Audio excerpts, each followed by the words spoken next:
Hai, jumpa lagi dengan saya Rizal Diparani pada mata kuliah pengantar sosiologi.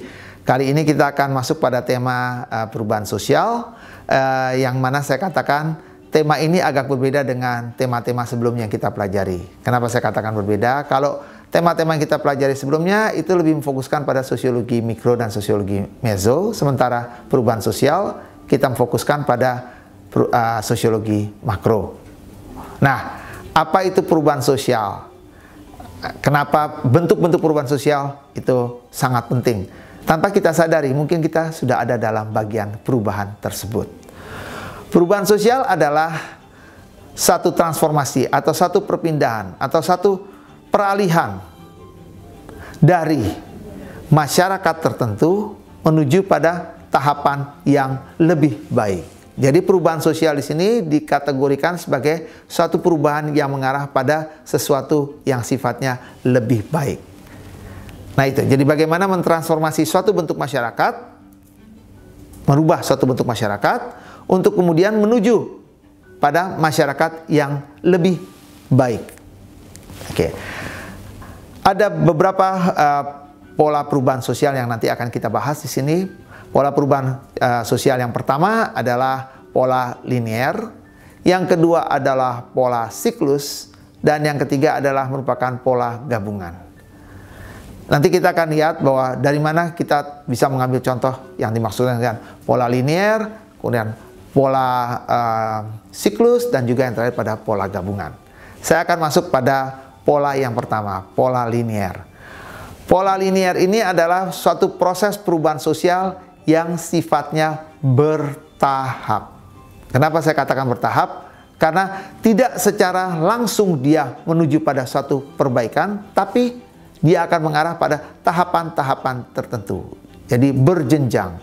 Pada pola perubahan linear ini kita akan melihat secara jelas bagaimana masyarakat itu berubah dari satu tahap ke tahapan yang lainnya. Jadi tidak mungkin masyarakat itu berubah secara drastis tanpa melalui tahapan-tahapan ini.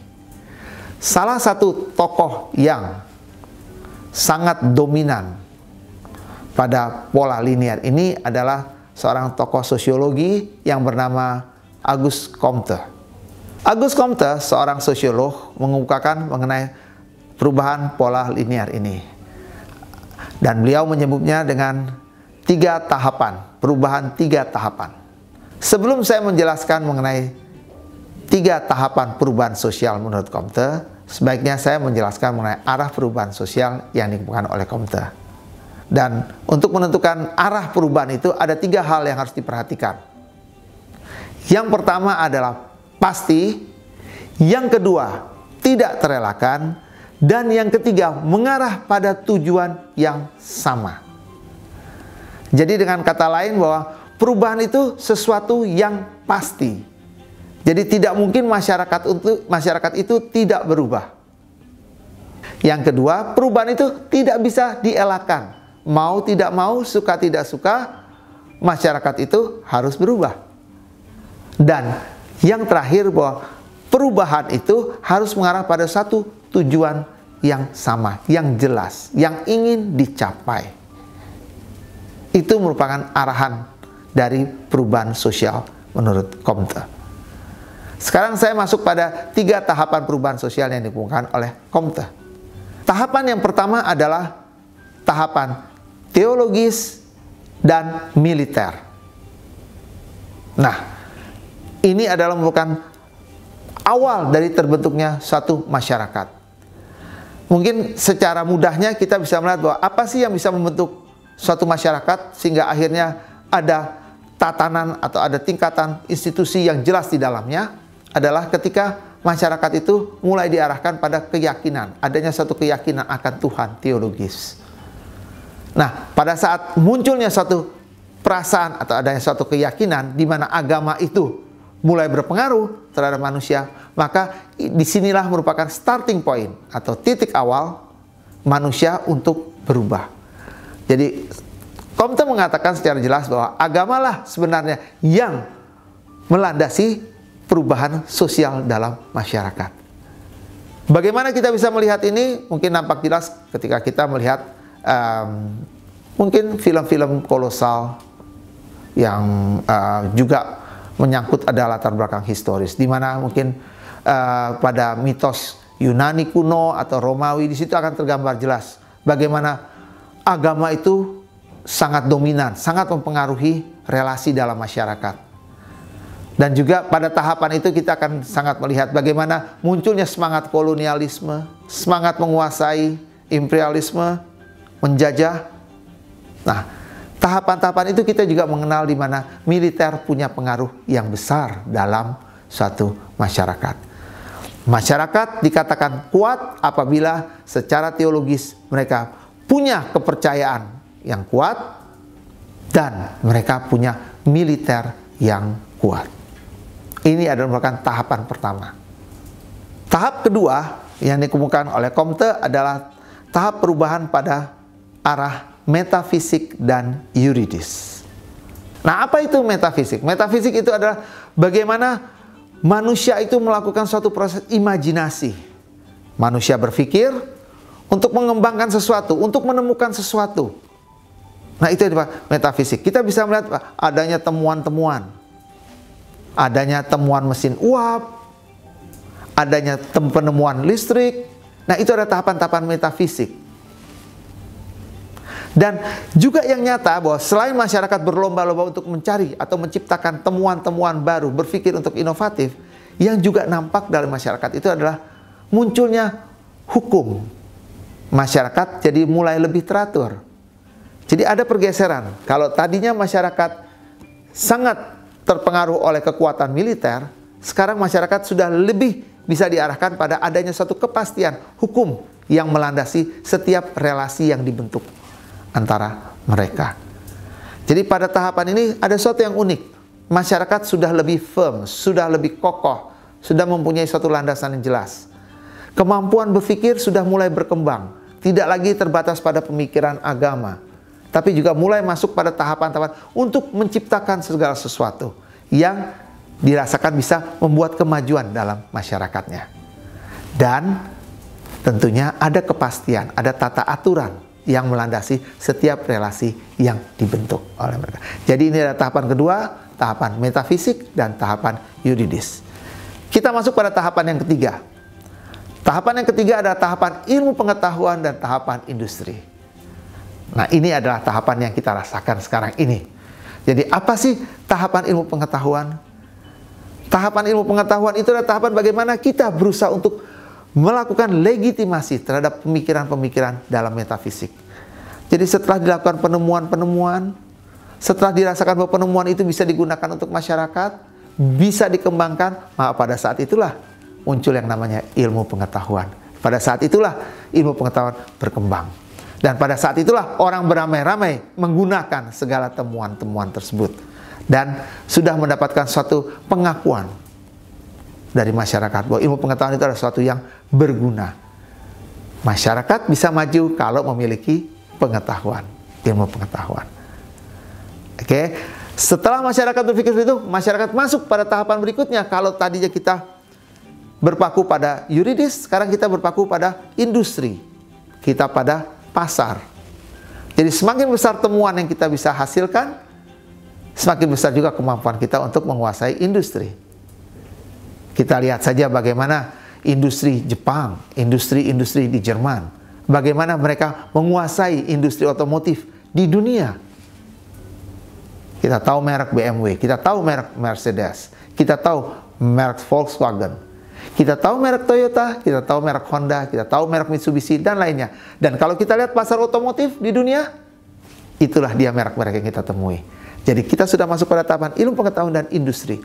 Jadi pola pikir masyarakat sudah lagi tidak parsial, tapi sudah menyeluruh.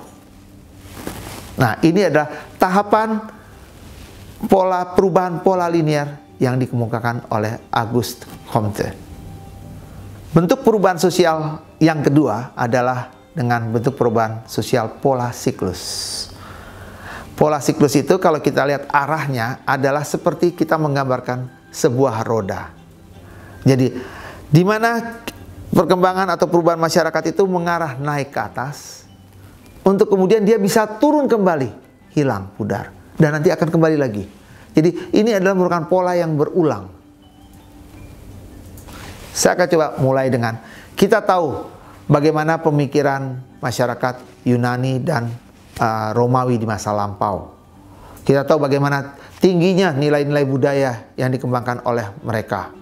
Bagaimana mereka mulai menciptakan tulisan, alphabetical, dan segala macam. Nah, kemudian kita sampai pada suatu tahapan berikutnya. Ketika semakin lama ilmu pengetahuan semakin berkembang, dan sampai pada suatu titik, dia akan mencapai puncaknya. Tapi begitu pada sisi lain, dia akan turun kembali. Pada suatu masa itu dia akan turun kembali dan berganti dengan pola yang berikutnya lagi. Biasanya perubahan pola siklus ini akan nampak jelas bukan dari perubahan masyarakat, tapi lebih dari perubahan apa yang diciptakan oleh kreasi masyarakat. Ini akan mencapai pada satu siklus. Jadi sekali lagi, berbeda dengan perubahan pola linear yang memfokuskan pada perubahan masyarakatnya, kalau siklus ini lebih pada ciptaan atau kreasinya. Paling gampang, misalkan, kita tahu bagaimana tren fashion dewasa ini. Mungkin zaman dahulu orang senang menggunakan celana dengan model yang longgar di bawah. Atau mungkin dengan istilah dulu yang kita kenal namanya cutbray. Di bawahnya besar, di atasnya normal. Tapi berjalan terus kemudian waktu, kita kemudian dengan istilah celana dengan model baggy. Di mana atasnya besar, bawahnya kecil. Dan kemudian pada tahapan berikutnya lagi, kita akan mengenal tahapan bagaimana celana itu semuanya besar, longgar. Tidak ada mengecil di bawah, tidak ada mengecil di atas. Longgar. Dan sekarang kita kembali lagi pada zaman vintage, di mana mungkin perkembangan fashion, orang akan kembali lagi pada era sekitar tahun 50-an, di mana bagian bawah celana itu cenderung untuk jadi lebar. Nah itu, mungkin fashion adalah merupakan salah satu contoh di mana pola siklus itu berganti. Dan mungkin akan bertambah lagi terus dan akan berganti lagi. Kembali lagi pada pola-pola seperti yang sama. Atau kita bisa melihat bagaimana sekarang perkembangan otomotif.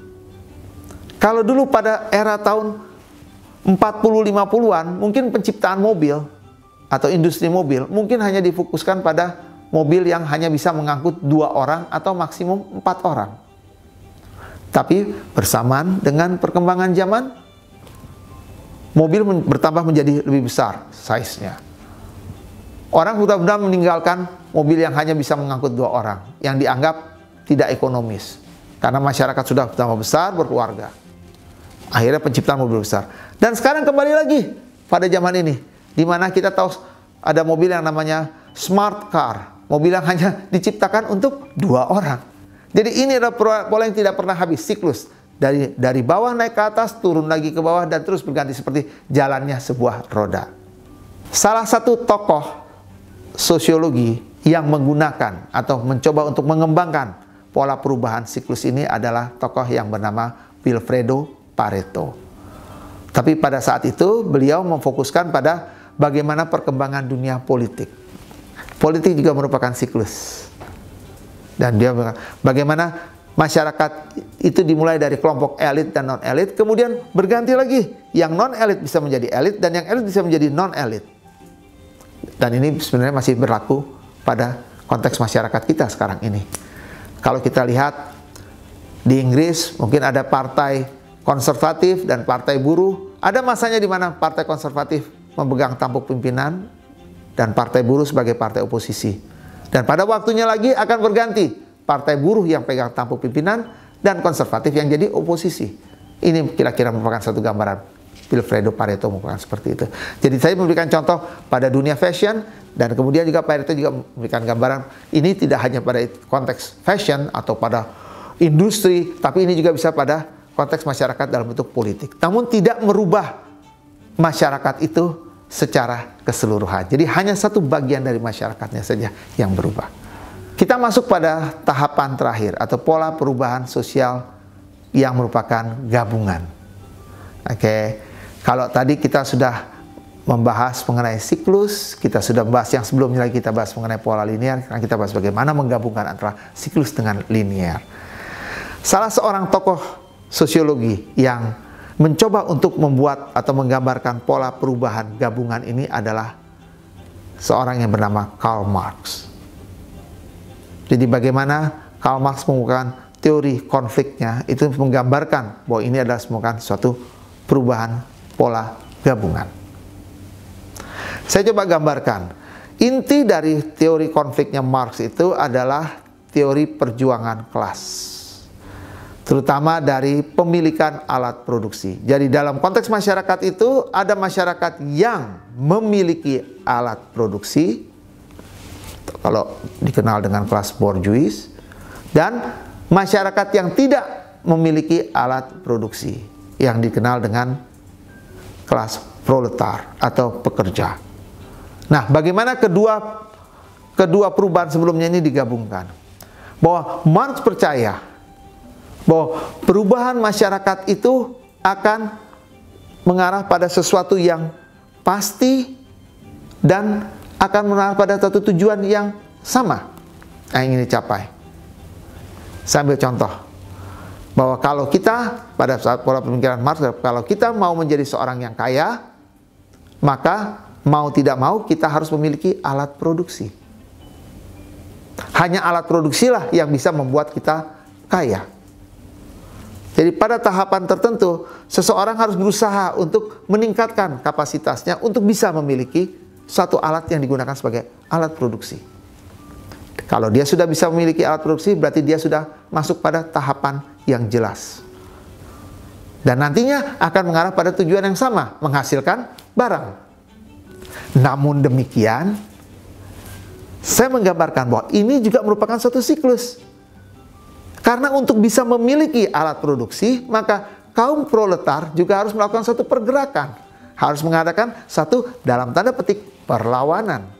Nah, pergerakan dan perlawanan inilah yang akan menggeser kaum elit atau kaum bourgeois ke bawah dan kemudian menaikkan kaum proletar ke atas. Jadi yang tadinya kaum proletar akan menjadi elit dan yang tadi kaum elit menjadi kaum proletar.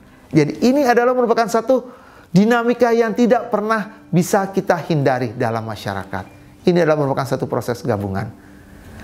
Jadi Marx berkata secara singkat bahwa kalau kita ingin menjadi orang kaya, kita harus belajar menjadi orang miskin. Dengan belajar mengetahui menjadi orang miskin, kita tahu apa caranya untuk menjadi orang kaya. Tanpa mengalami menjadi orang miskin, maka kita tidak akan pernah bisa menjadi orang kaya. Jadi itu adalah sebagai satu konteks pemahaman. Bagaimana seringkali kita memahami bahwa kenapa sulit sekali dipisahkan dalam masyarakat antara kelas atas dengan kelas bawah. The ruling class dengan kelas yang dipimpin, ruled class. Nah, ini sebuah gambaran. The have and the haven't. Ini merupakan gambaran. Jadi ini merupakan satu pola yang tidak akan pernah hilang dalam konteks masyarakat kita. Jadi menurut Marx, dalam masyarakat itu akan terus mengalami perubahan yang tiada henti. Demikianlah materi saya tentang perubahan sosial. Saya Rizaldi Parani dan terima kasih.